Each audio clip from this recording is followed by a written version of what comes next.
this is actually supposed to be a comment on Shanique, for Shanique, because she posted something about, like, don't fight with people's exes.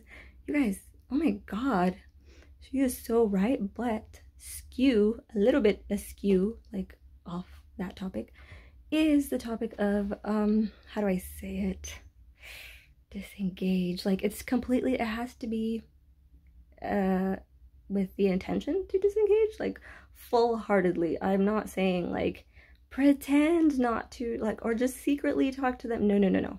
Listen to me, please listen to me, guys, because I'm gonna say this wrong, so I'm just praying that people have ears to hear it. I got rid of certain people in my life on purpose. There's a reason they're in the past. So if you're in the present, I don't need you bringing them back over here, because now I have to put you in the past, right? That's just with anybody.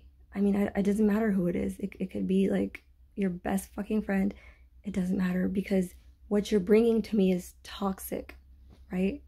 And if I'm toxic, then everyone around me, I'm going to attract everything that's toxic, and I'm going to attract that for my baby. So nobody wants that, obviously. Like, if they think they do, they're kind of lying to themselves. I don't even want to get into it. But I just wanted to say that as a reminder, because a lot of us, we know this intuitively, but we're not doing it. Thank you. A lot of us, we're in this weird middle where, like, we think we know something, but we're still doing it. So do we really know, right? And so when you become a target of manipulation, it doesn't feel good when that person, like, finally, when everything goes back to normal and that person goes back to, like, their everyday friends, or goes back to the person that they were telling you to manipulate, right? It doesn't feel good, because when people do go back, you know, to their everyday lives, they're not going to respect you for, like, and then guess what?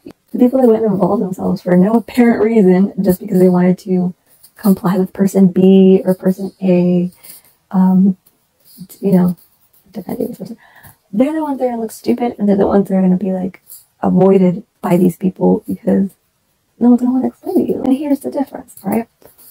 If somebody defended you because they wanted to, and not because you lied to them about something, then it's different, right? And that person made a very conscious decision, and they stand where they stand with person A and B still. And so A, B, and, like, F can all still be friends together, and there can be respect there, obviously, because they all know each other. They understand things about each other. That's the difference. They know the whole story. That's the difference. And so F isn't going to come over here to A and B and involve themselves in A and B's conversation without knowing the whole story, right? Because if they do, then that's on F. Now. But what usually tends to happen, well, I shouldn't say that. In my particular situation, what tended to happen was people came and involved themselves who were tricked into thinking they knew the whole story, right? Because the assumption is that I'm just going to go ahead and give away all the details to all my life, like, just to anybody, right? And that's just not what it is. Like, I'm sorry, I'm just not wanting to all the time, and that's my choice, my personal choice. Just because someone else went and, like, ran their mouth about me to you, and you chose to believe it, doesn't mean I have to correct you. It doesn't mean I have to clarify anything in my life to anyone, right? It's still a matter. It's still a personal decision. And so I think that was the assumption that a lot of us made the mistake of making, because it's not going to affect me. I'm not going to suffer consequences for it. Certain people won't like me because they're assumers, but they already do like me because they're assumers. So my silence really isn't changing much, is it? When I am ready to talk about things, about personal things, then I will. And on that day, these people are going to judge themselves. I don't even need to judge them. I don't need to know anything about them, because they're going to realize how stupid they sounded the whole time, making an assumption without even knowing all the details.